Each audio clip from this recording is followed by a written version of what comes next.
Okay, so if you are watching this video right now, it's probably because you weren't here on Tuesday. I don't know if it was you play volleyball or you're in a different sport or you just weren't here. There were just a lot of people missing, but this is also going to be very, very helpful for those of you who just were plain out confused on Tuesday. Um, this week, we're working on research again. So last week, we turned in an annotated bibliography and we talked about all the reasons why we use sources and why we give credit to those sources and so on. Well, we are working on the research paper portion, and I already can hear your voices like, oh my gosh, Miss Cobbler, why? I don't want to do a research paper. That sounds like a lot of work. The reason why I'm giving this to you now is so that you're not going to cry and whine about it as much later. Also, it's going to be a mini research paper, which means it's only going to be a page long. So it's really not much to complain about. I'm going to be checking for one thing and one thing only, and that is called in-text citations. In-text citations are used to give credit to sources while you're talking or writing about the source. The most common place you would use it is in speeches and in research papers. So for example, when you're talking and you say, according to whatever, you're giving credit to that source. Well, it's different in writing. And so this video is going to show you how to do an in-text citation, and then I'll assess throughout the week to make sure that you know and you understand how to do it. So let's brainstorm some topics together. A good topic would probably be why eating watermelons is really good for you. Another topic is why going to school can prevent you from going to jail. Why washing your hands can prevent COVID. Or let's think maybe why teachers give too much homework. Why eating too many carrots is bad for you. Okay, so out of all of these, I think the funniest and most interesting one is going to be my last one, just picking a random one. Okay, so all I'm doing is I'm Googling it. We're going to start the research process the same way we did with the annotated bibliography. Okay, so let's see, .com. What? Okay, so this one is titled, Can Eating Too Many Carrots Turn You Orange? Weird. Do I want to use this? Okay, well, there's not an author, so I don't want to use this. Let's see. Okay, so this is a .com, but it's from the Huffington Post, which is a news outlet, so it might be a little bit more. Okay, so this has an author, Carla Russo, says carrots are some of the most versatile veggies, whether they're shredded, blah, blah, but as nutritious, blah, blah, blah, blah. Okay. Okay, so in this article, it literally says eating too many carrots can actually turn your skin orange. Okay, so I'm going to copy, if it wants to work. I'm going to copy this. I know what you're thinking. Copying and pasting in English? Yeah, that's what we're doing. Okay. So I have what was in the article. Now, because I copied and pasted word for word, I have to put it in quotations because this was not mine. It wasn't mine, so I have to put it in quotes. Did I say this? No. How do I know? Do I have a degree in carrots? No, I don't. Okay, so the next step to doing this in-text citation is we're going to find the author. So the author is Carla Herrera Russo. And then right here, we're gonna put the name in parentheses and we're just gonna type Russo. Okay, this is the last name of the author. In MLA format, I think we talked about it a little bit, but it's just a different formatting of research. We would put the last name in parentheses, and this is how you give credit. This is exactly how you give credit to what you're using. And then we would build our argument around this. So I would probably start off with, I believe eating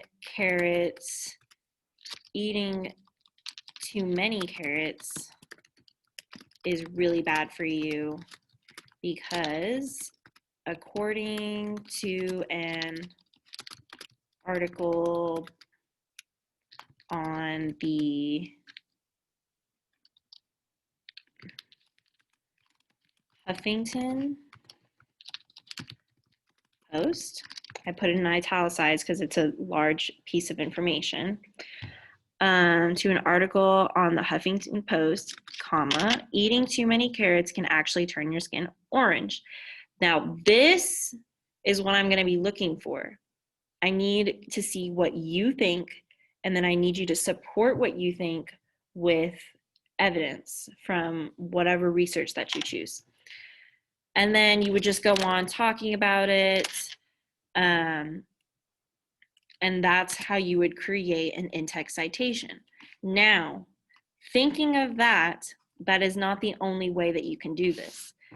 Even if I didn't have according to an article, let's say I deleted that, I still have to have this there. Even if I keep this in, I still have to keep this in there. Even if I say that it's from an article, I have to make sure I give credit to the author in this specific way. So another thing that messes a lot of y'all up is that you think that paraphrasing is going to work. Well, that doesn't work. So let me think. If I were to say, instead of eating too many carrots can actually turn your skin orange, I could probably say instead, consuming a ton of carrots can turn your skin light red. Now, is this right? No, it's not right because this is not your information. You pulled this. You cannot sit there and turn this in and claim I knew this information because like I said, you don't have a degree about carrots. You don't know. How do we know that you don't know whatever it is? All you did was switch up some words, but you still took information from this article. So it's super, super, super important that you cite everything that you use. So right here, you would still put Russo. This is still okay, and this still is fine. But as long as you put in this and give credit, then it's plagiarized. So make sure you're always giving credit. And then you would go on and you would talk more about it. So, and that is why you shouldn't eat too many carrots, whatever. And you would go through and you would talk about that. So this is the basis of research. This is the biggest part of your research thing. So usually the way professors and teachers do it is that they'll do like your teacher will have you turn in your annotated bibliography and then they'll let you go to start the research process. So what we're going to do is we're going to do the middle portion of the research process. We're not going to worry about the introduction or the conclusion right now because honestly, it's much harder to come up with an introduction without the chunk part. So we're going to go ahead and just do this part for now. And you're probably thinking, oh my gosh, when's this due? What am I going to do? All this stuff. Don't worry about it. We'll get to that at the end of the video. So after you've completed all of this and you have a good basis of your in-text citation, now we think about what else that we can add. What other questions do I have about eating carrots? Does carrots only turn your skin orange or what else is it doing? So think about those things. And I'm trying to think. The main purpose of this, guys, like I know it's really hard to connect things that you learn in school into the real world. When you get a job, or it's not just for college, but when you get a job and let's say you propose a new idea for your job and you're thinking, hey, let's say we work at Chick-fil-A. Hey, I think we should cut down on on napkins because they're costing us too much. Well, if you go to your boss with that information without research and then you don't give a source and you don't show the research by crediting who gave you the research, then you plagiarized. Technically, the law says that you could get fired for that. So in college, it's the same exact way. I had a friend, not really a friend, but he was an ASU football player. He plagiarized on his midterm paper and he failed out of the course, got a 0 on the paper, got a 0 in the course, and got kicked off the football team. So I don't want that happening to you guys. I know this is very early, y'all are just sophomores, but think about your junior year. This is going to be way bigger. You're going to have 5-page research papers, and then your senior year is going to be 10 pages, and then you're going to go to college and they're just going to expect you to know this. So let's make our mistakes right now so that we can learn from them later. What I need y'all to do before class starts tomorrow is I need you to think of your topics. So we have, like, for example, I have some topics right here.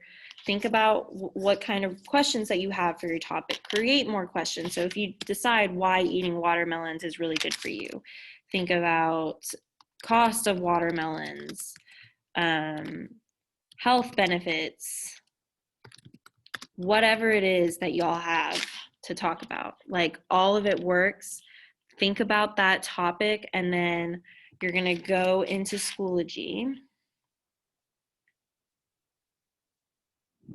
today, some point.